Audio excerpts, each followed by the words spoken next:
Speaker is Lisa Plevin, and Lisa is Executive Director of the Highlands Council. And we're really pleased to have her with us tonight to share some of the funding opportunities that already exist to help manage and clean up the polluted runoff and keep it from coming in through our basements and over our roadways. And this is a really special program. The New Jersey Highlands provides over, let's say, 65% of New Jerseyans with clean drinking water. 70%. 70% of New Jerseyans with clean drinking water. It's a real special place for our state.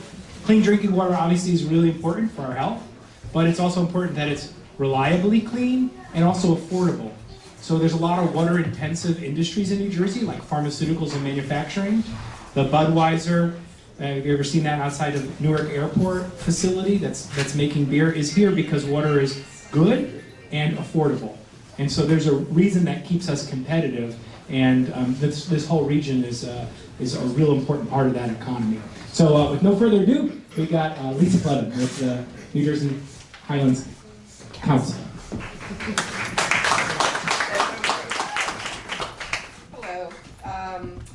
Thank you, Ed. I would like to welcome everybody and say what a fabulous turnout this is, especially considering it's right before a holiday weekend, so that's not an easy thing to do. And I appreciate the fact that everyone is so dedicated on the issue of stormwater management. I'd like to acknowledge Highlands Council member Michael Francis, Mayor of Hopatcong Borough, and also want to let everyone know that I'm joined by a colleague, Kelly Curran, who is our Senior Resource Management Specialist, but we know her as our stormwater guru and expert. So she's here to answer any technical questions related to the Highlands Council. As Ed mentioned, the Highlands Council is a small state agency created by the Highlands Act, tasked with implementing the legislation and the regional master plan and protecting the Highlands region, which, as you heard, provides 70% of New Jersey's drinking water. So what I wanted to do, what I've been asked to do, is just very briefly. Real closer. Is that better? It's hard in the back because of the ceiling. Yeah. Even though I'm yelling. Yeah, just keep yelling into the mic. Okay, there we go. What I've been asked to do is talk very briefly about the stormwater grants that we currently offer, and then what we think might occur as they move through the process of figuring out what the actual enactment of the stormwater utilities legislation is going to be. So right now, the Highlands Council offers stormwater management planning grants to municipalities in the Highlands region, and there are 88 municipalities in the Highlands region and 7 counties. These grants actually total a maximum of $15,000 each, and they have 3 components that are very important in terms of stormwater management. The first is they help municipalities map stormwater structures using a mobile application. They also help with the development of a stormwater mitigation plan. And they also assist in the incorporation of amendments into your local municipal stormwater control ordinances. Our grant program also assists municipalities to comply with their New Jersey DEP MS4 permits. And we also, our stormwater regs actually provide enhanced protections beyond what is required by the DEP to assure alignment with the Highlands Regional Master Plan. And some examples of those is the Highlands Council, long before it was chic, always had a major emphasis on employing green infrastructure in projects, and also 125% recharge ratio rather than the current state ratio of 100%.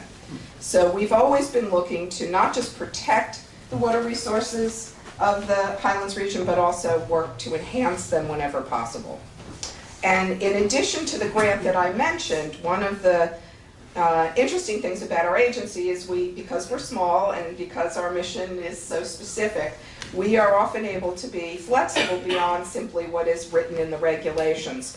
So if there's a municipality that has additional stormwater needs, stormwater management needs beyond what I just described, we can sit down and see if there's a way that we can assist you with planning grants. We're doing that, for example, in 2 situations. We're working with Wharton on a drainage study and with the Township of Montville on a recharge study.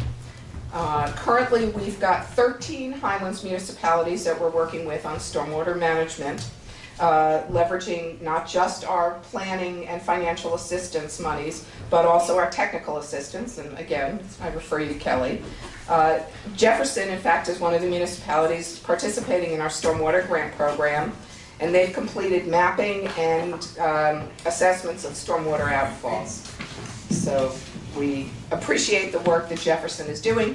In fact, they are currently the only municipality on Lake Hopatcong that is taking advantage of this valuable grant program that we offer.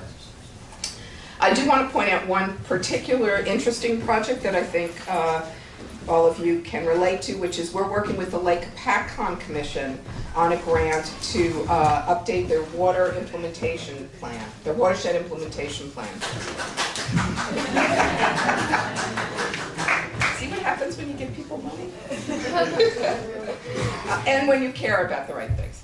So the Highlands Council gave a grant to the Lake Hopatcong Commission in 2018 to update its 2006 Upper Musconetcong Watershed Restoration Plan and to convert it to a full watershed implementation plan. This will address both Lake Hopatcong and Lake Musconetcong. The new watershed implementation plan will position the Commission to be able to take advantage of US EPA and DEP grants when they're available for significant infrastructure improvements to continue to improve lake quality. The original plan linked existing impairments to surrounding land use, identified priority areas for stormwater management installations, and provided for public outreach. The implementation projects that were enacted reduced total phosphorus in the lake by 33%, which is really significant. It's a start. It's not a finish, but it's a good start. So we anticipate that the update with the Lake Hopatcong Commission will reflect current conditions, document stresses on watershed-based improvements that were previously funded by the DEP and EPA. And we also expect to do drone monitoring and storm event sampling, and these will yield real-time results in terms of impacts on the lake. And we do expect, working with the Lake Hopatcong Commission, that the final watershed implementation plan will actually be completed by the end of this summer. So that's something really significant to look forward to. So just briefly shifting gears to the stormwater utilities bill, I'm just going to make a couple of key points. As you've heard, the DEP is beginning the work of creating a guidance document which will be used to implement the legislation, and that is going to take them about 18 months. They're hoping to do it more quickly than that, but they're granted in the legislation 18 months. The Highlands Council will be a stakeholder in this process. We expect that there will be guidance from the DEP, obviously, regarding how stormwater utilities can align with the goals of the regional master plan and how municipalities can work towards that end. We expect that our existing stormwater management programs will work to be integrated in some capacity into the new stormwater utility legislation. And we are hopeful, and I don't have a crystal ball so I can't guarantee it, but the plan conformance grants that we offer, which are significant to municipalities, we are hopeful that we will be able to morph those into grants to help municipalities identify what is feasible for them to work with stormwater utilities, either local or regional, and to identify what the benefits would be for them to consider, again, regional or local stormwater utilities.